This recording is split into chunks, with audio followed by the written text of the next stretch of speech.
This is your Wednesday Daily Delivery. I am Michael Rand. Good show today coming up. Sarah McLellan covers the Wild for the Star Tribune. Will be with me in just a little bit to break down that team's recent play, which has been okay, but they've probably gotten away with some things and won some games they maybe didn't deserve to win, and will need to clean up some of what they've been doing if they're going to have success in an upcoming tough stretch.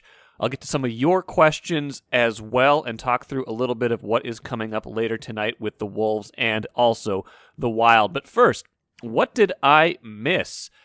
NFL expanded to 17-game schedule, and this, schedule stories kind of come and go. We don't necessarily have to pay too much attention to them. When the schedule release comes out, we already kind of know in a lot of cases who's going to play who, so the schedule stories aren't all that exciting. But this one was different because they added a 17th game to the regular season, and this has been hinted about, talked about for a long time, so not necessarily a surprise, but still in one facet I found it a little odd. Let me explain that. So, first off, I think the formula for deciding how they're going to add this game is fine, right? You get the traditional formula in the NFL where there's a lot of competitive balance for how that's decided. Ben Gessling did a rundown of it in his story on StarTribune.com. You play 6 games against your own division, 3 home, 3 away, 4 games against an entire division within your own conference, home and away, 4 against an entire division in an opposite conference, 2 home, 2 away, and then 2 games against another division in your own conference based on what place you finish. So that's 16, and that's worked. And, there's been some additions over the years. They've added playoff teams and whatnot, but 16 games has been the norm for over 40 years. But not just a norm in football is this fact. I cannot find an example in any major men's North American sport where a league has gone to an odd number of games as its standard scheduling format. Look at the NBA history. They've been at 82 games in their standard season for over 50 years. Before that, it was a little bit hit or miss, but still, when they've set a standard, it was 82. I think a little bit before that they had, a shorter number of games, but still that even number. NHL, same thing. You can follow them through the year. It's been, it started really small. It was like between 12 and 20 games way back in the day. Then it kind of crept up to what they have now, which is 82. But it has always been an even number of games. Same with baseball, 154 forever, 162 now. The only exceptions I can even find are the 2 strike-shortened years in the NFL, I believe 1987 and 1982, when they played 15 and 9 games respectively. But again, those are seasons kind of made up on the fly. Last year, NHL, NBA kind of wound up with an odd number of games for some teams with the COVID-shortened season, and not all teams played the same number of games. But larger point being, and this is just kind of fascinating to me, that no league that I can find has ever purposely set its schedule to have an odd number of games. And that's, probably for competitive balance reasons, right? Because, if you have an extra game, someone's going to have an extra home game, someone's going to have an extra road game, versus, and that's a slight imbalance. It's the gap probably has narrowed a little bit lately with home versus away as travel has improved. And in the NFL, with how they're going to get around it is 1 year the NFC is going to get an extra home game, and 1 year the AFC is going to get an extra home game. But we'll see how that plays out. But it's just kind of interesting to me. I don't know why this is so interesting to me as I thought about it, but a league purposely setting a schedule to be 17 games, an odd number of games. I guess the only extra thing I would say about this is Kirk Cousins. People talk about the Vikings quarterback as being, this average quarterback, like, the Vikings can go 8-8, Kirk Cousins has never had an 8-8 season in the NFL. I think it's kind of funny because that's the knock on him, that he's only good enough to get you to 500. Strangely enough, he's had 2 8-7-1 seasons, but he's never had an 8-8 season. And barring something really, really strange, Kirk, I guess he never will. I'm Nyla Jean Myers, Senior Assistant Sports Editor at the Star Tribune. Thank you for listening to Strip Sports Daily Delivery. This work is made possible by our Star Tribune subscribers. For unlimited access to the articles mentioned in this podcast and our coverage of Minnesota sports from pros to preps, go to startribune.com/subscribe. I'd like to welcome in Sarah McLellan right now. She is out in California, San Jose to be exact.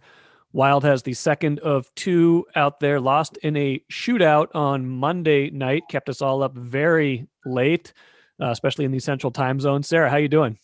I'm doing well. How about you? Pretty good, pretty good. Yeah, still recovering from no, not recovering from the lost sleep that they've given us. But no, I do want to talk about this team though, because I felt like that game against San Jose on Monday night was a little bit kind of how they've played lately, where they got outshot, I think like 39-25 in that game, and they've been outshot 7 games in a row now, and oftentimes by a large margin, and they're getting away with it, kind of. And shots on goal sometimes are overrated because point shots are different than, shots right around the net. But how do you feel like this team has trended with its play over those 7 games? You're right. I don't think shots on goal are always the best indicator of what's going on the ice, but I think there is something to it here, especially early. It seems to be in the first periods, these starts where the team is, falling behind in that category and just simply is chasing the puck. I mean, when you don't have the puck, obviously the other team, has that possession. They have that ability to kind of run up the counter, which, obviously, like you said, if they're not quality shots, if they're not from high danger zones, doesn't always matter. But I think there is something to it. And I think it just, especially in the beginning of games in the first periods, it does show that the Wild does seem to have departed from a style and a structure that has really led to a lot of success this season. If you think back to when the team was, playing well, just even after the COVID shutdown and into February, it was, establishing early leagues, setting the tone in these games. It really was being fueled by its first periods. And that just hasn't been the case lately. Obviously, like you said, they're still finding a way to stay afloat in these games. They have a 2-1 lead, against San Jose after the first period, even though, San Jose obviously had the edge and in play and in shots. But I think it is an issue that needs to be addressed and looked at, because it is not how this team can play. Like, we've seen this team, come into games, take authority, and it's led to 1, 2, 3 goal leads. And obviously then it just seems like the game's over, no matter what's going to happen in the second and the third. The Wild just had, that control. And as you get later into the season and these games, historically get tighter, and I think just falling behind like that just sets a bad precedent, and it's going to be tougher and tougher to get over that. So it's not so much the whole game picture. I think it's really a microcosm of what's happening in these starts and these first periods. And that seems to just pave the way. And it's probably something obviously that needs to be fixed if this team is going to get back to that level that it was at before. And I think a lot was built that it was just fatigue, and it was just, the rigors of the schedule and this mini break, last week, having 3 days off was going to be the solution. But, it didn't look like that from Monday's game, in the sense of like the start wasn't there. They didn't seem to have their legs, and then you see that, and the shots get out of hand. And sometimes, like I said, that's not always the best indicator, but chasing the puck is never a good thing for teams that want to, be in control and set the style as to what they want to play.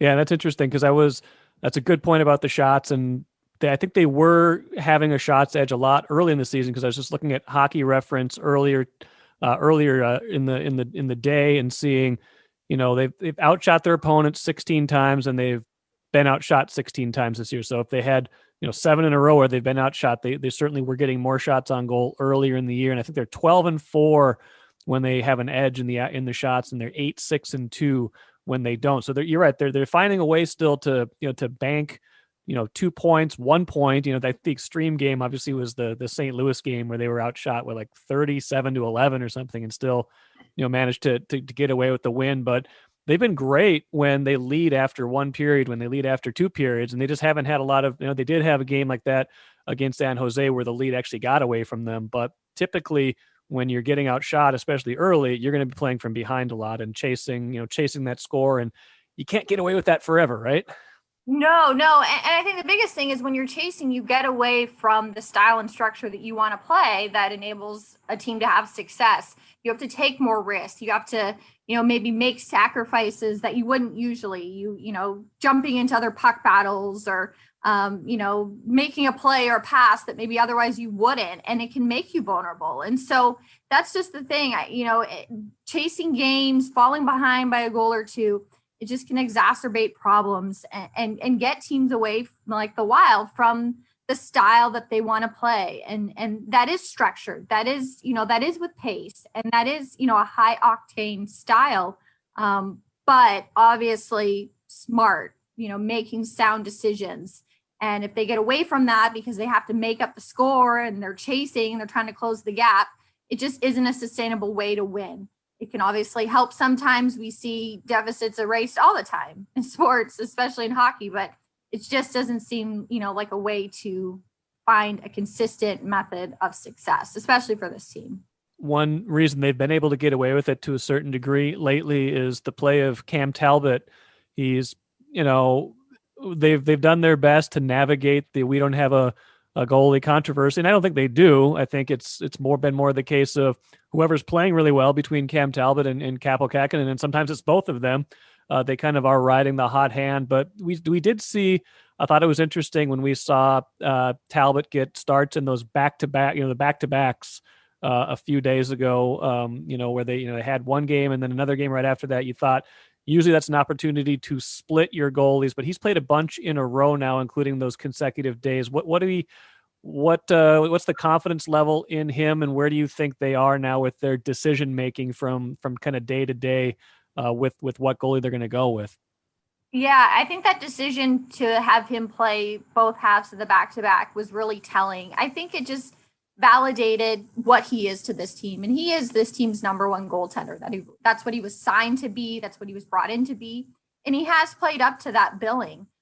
So, you're in a playoff race, 2 games back to back right before a 3-day break. The first one was an afternoon game too, so that probably helped. But those are games when teams play their number ones. Those are the times when you rely on, the most valuable players on this team. And that's, one of them is obviously the goaltender. And it worked out, obviously, with the shutout against St. Louis, going back to him then again to start the road trip in San Jose made complete sense. And I think that's probably the template or pattern that we'll see the rest of the way. If someone's performing well, I think they're going to stay in the net. And I don't think it's indicative of the other goalie's performance. I think this is probably an ideal scenario for the Wild to have two goaltenders who are playing well and who don't seem to be interrupted by whatever rhythm is going on in the net. Talbot, whenever he's come back, he's played steady, and same with Kaapo Kähkönen. So I think that's probably the way it's going to be.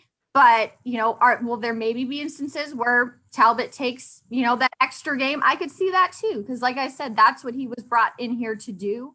But I don't think that diminishes at all what Kähkönen has done, or if the reverse happens and Kähkönen gets on a run, I don't think that diminishes the value that Talbot has brought to this team.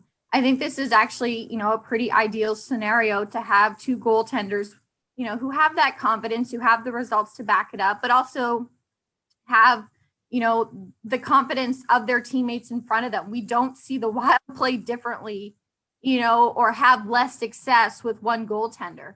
It's been very even. And I think just having that, it's like a check mark, having that steadiness in net is just, something less that the team has to worry about. And I think that's been a real boon for the team this season. I don't think it's gotten actually as much praise or accolades or attention as it would maybe in another season, just because the offense has taken off this season. And that's always big news, for a franchise that has, perennially struggled to score. That's big. But, I don't think anyone can sleep on the goaltending and how important it's been to this team. And it's been both. And I think we'll continue to see both be a factor the rest of the way. You mentioned the goal scoring, Marcus Johansson coming back, getting some some run here, getting kind of back in his legs, being good with Kevin Fiala. In addition to that, Kevin Fiala had, I think, the tying goal Monday night when they were able to at least get a point out of San Jose, and really could have, close to winning that shootout as well. Had a couple chances in that shootout too, but let's talk about this in tandem with Johansson coming back and Foligno going out, kind of close to the same time, where it was a little bit seamless. There might be a decision whenever Foligno comes back or some roster shakeups at that point, but any timetable on Marcus Foligno? And on the flip side, what has Johansson brought to the lineup, since he's been able to return? He's still progressing, Foligno, so I think it's still a little ways off. But I think that's obviously an important, player for the Wild. And the sooner he gets back in, it's going to be huge for this team. This team just doesn't look the same without Marcus Foligno in the lineup. And, I think we're talking about, the shots and how the teams just kind of look different lately, but they're still finding ways to win. But it just seems a little bit different than how the team was playing in, February, coming out of the COVID shutdown. And you can kind of trace it back to around the time when Foligno got hurt and left the lineup. I think he brings an energy level. I think he's a glue piece that everyone else just kind of finds their spot, and he kind of holds everybody together. There's an accountability level with him on the ice. I think not only for the opponent, recognizing, here's a player who can throw his weight around and you have to stand up to him at some points. But I think for the Wild too, I think he's a player that holds everybody in check, and those leaders are important. So that's something to keep an eye on, these next few weeks, how he continues to trend. But the addition of Marcus Johansson has been very timely in that absence. I think particularly for Fiala, as you mentioned. Fiala has had so many different line mates this season, and I think they've been kind of searching for that fit, for that duo that we see, like with Kirill Kaprizov and Matt Zuccarello. I think it's very important, and I think teams maybe have that perspective that it's important to find duos. Lines can change, and injuries, roster changes, things can happen. But I think if you have a duo, we think, obviously it's three players on the line, but I think the duo is really the foundation of that. And, Fiala really hasn't found that partner, that running mate. And maybe it's Johansson. So far, the chemistry looks like it's there. I think they chalk it up to, they feel like they play a similar style of game. They both want the puck. They both like moving the puck quickly, give and goes. We see that actually in a lot of their scoring plays, quick puck movement, quick decision-making. And if that can hold, if they can stay together and keep finding that rhythm and producing, it's great balance for the lineup. It's great depth, obviously, of scoring for the Wild. The attention then isn't all on, the Rask, Zuccarello, Kaprizov line. There's another line. Obviously, Johansson and Fiala are playing with Hartman right now, Ryan Hartman. It's just another line that, draws attention to it. So that's been key. And I think to see how that chemistry continues to mature and grow will be important for this offense too. Like you said, it's a line that's delivering clutch goals right now. And that's what this team needs to kind of get back on track and play more of the Wild hockey that we've seen for most of the season. Well, they're going to need that in particular because after Wednesday's game against San Jose, just looking ahead at the schedule a little bit, and 56 games, every game is going to be important this year, especially with how it's structured with everything being in the division. But you've got 7 in a row against Vegas, Colorado, and St. Louis. Really, kind of the cream of the crop, really, of the division with the Wild this year. So that I don't want to say that's a make or break stretch. That's too much to say because there's a lot of season after that, but kind of a defining 7 games, I would think, in terms of getting their game back to where they want it and, putting some points together against these teams if they want to finish, in the top 4, certainly, but, even higher up than that. Yeah, this will probably decide, like you say, when you look at the string of opponents, this might decide, if this team does really contend for a top seed or the second spot. Obviously, Vegas is at the top of the division right now. Colorado's second. So if you're going to close the gap on those teams, the best way is to take points away that they can't get. So it's these head-to-head matches. It's, these games very much have a 4-point swing because, the winning team gains 2 points, and that's 2 points that the other team, that they're chasing can't get. So like you said, I don't know necessarily that this stretch of games will define whether or not this team goes to the playoffs, but it might really help clear up the picture of where it finishes in the West. Right now, I think the top of the division is still within reach, especially when you look at, the games played. The Wild is right there with, Vegas and Colorado. But to close that gap, it's going to require probably some head-to-head battles in terms of, taking points away that those teams can't get. And these games obviously provide that opportunity. Having said that, you still can't forget what's happening below, the Wild in the division with St. Louis and Arizona. But clearly this is going to, probably too, aside from, making the picture clear in the division, maybe send a message for the playoffs. These are teams that if you're going to make it out of the West, you're going to have to go through the Colorados and the Vegases. And so maybe even just for not morale, but, showing what this team is made of and making a statement about, what type of team the Wild is, validating and confirming what's already gone well and done, been successful for this team. This is that opportunity. So, I think that'll probably be really telling, just kind of, the mettle and the makeup of where this team is at right now. Sarah McLellan, good stuff. Last thing for you, trade deadline is a couple weeks out. Don't know exactly what's going to be available, what the Wild might want to do.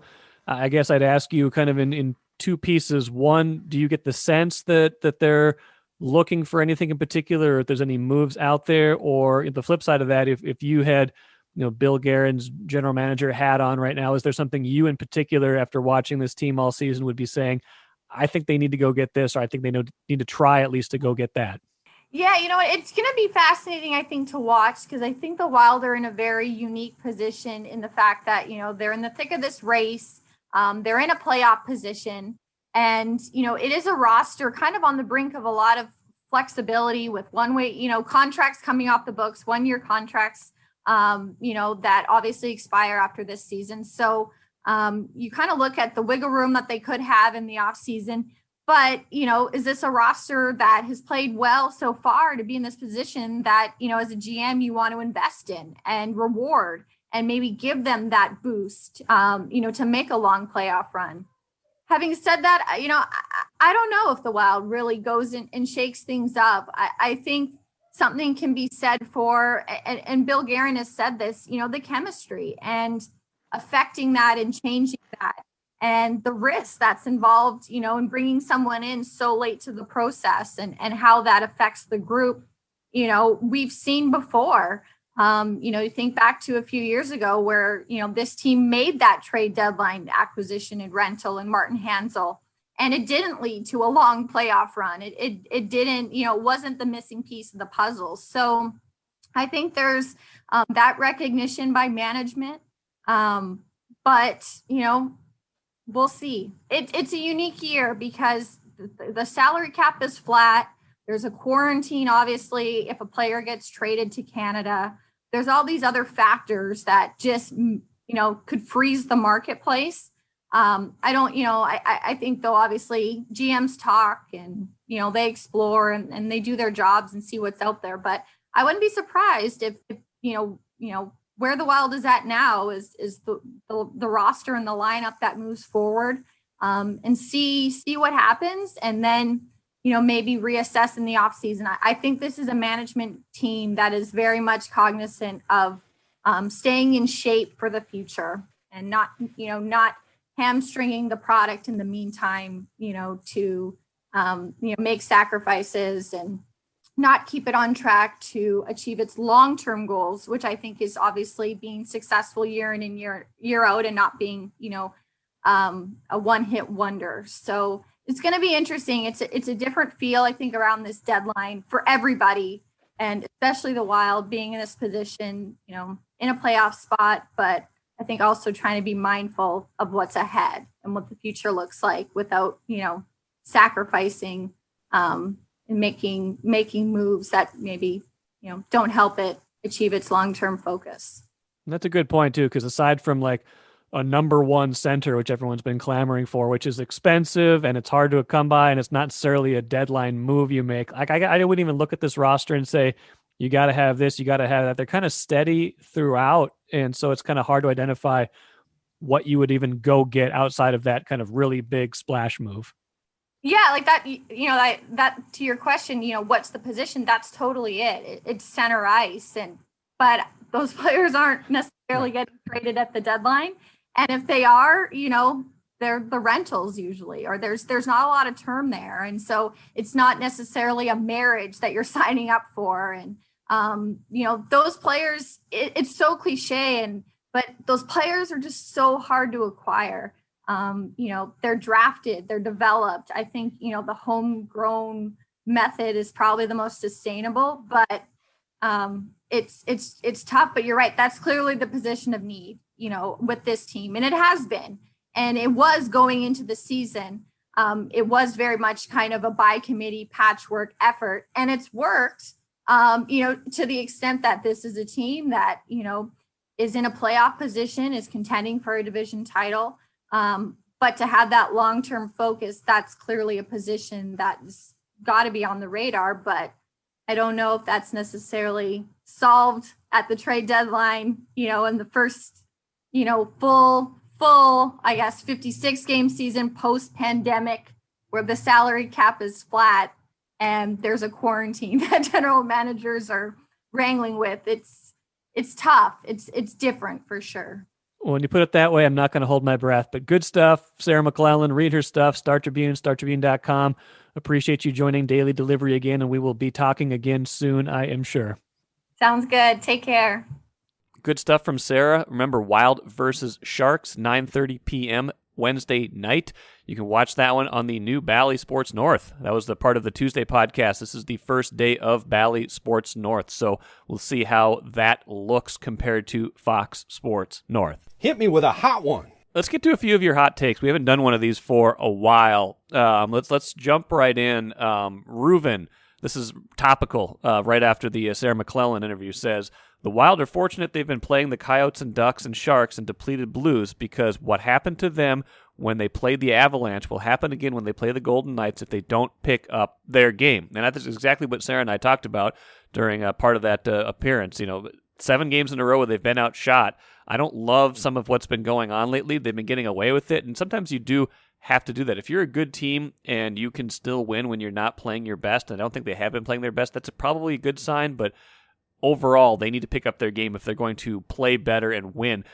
At Hamsky83 says, Bob Motzko can't win in the NCAA tourney, and yes, I'm glad he's gone from Go Huskies. Woo! Okay, so that's obviously a reference to how he performed in St. Cloud and how he's done with the Gophers. I don't think that's fair. I think Motzko is a good coach. He was part of championship teams here at Minnesota as an assistant.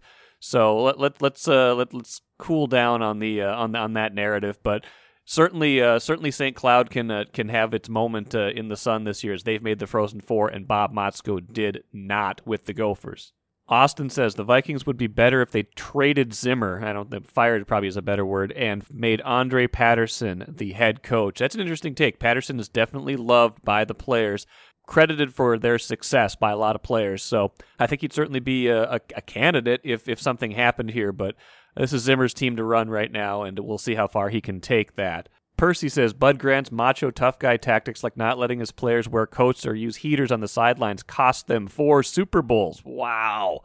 That's a big, bold claim. I don't think we can say that. I think they got outplayed in those games. Maybe there's something about preparation, but to say that was why they lost those 4 games, don't know about that. But that is a hot take, and I love the effort at the very least on that one.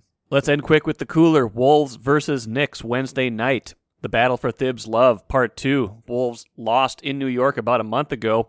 Right after that game, Ryan Saunders got fired. I don't think Chris Finch is going to get fired if they lose Wednesday night's game, but a lot to watch nonetheless. Wolves had a better effort against the Nets last time out in Brooklyn, almost pulled that game out, but really have struggled to put together a good effort, particularly early on in games. So watch for that tonight. Watch to see if they are going to continue the effort they had against Brooklyn and put together a solid 48 minutes as opposed to what we saw for the large majority of their 2 games against Houston at home a few days ago. That'll do it for today. Big Twins show on Thursday. Lavelle E. Neal III will join me. Friday show should be lots of fun as well. Thanks for listening to Daily Delivery. Please go write a review. Leave me a rating on your podcast app. Does me a lot of good. And but regardless of whether you do that, appreciate you listening. Subscribe to StarTribune.com, and we will catch you again on Thursday.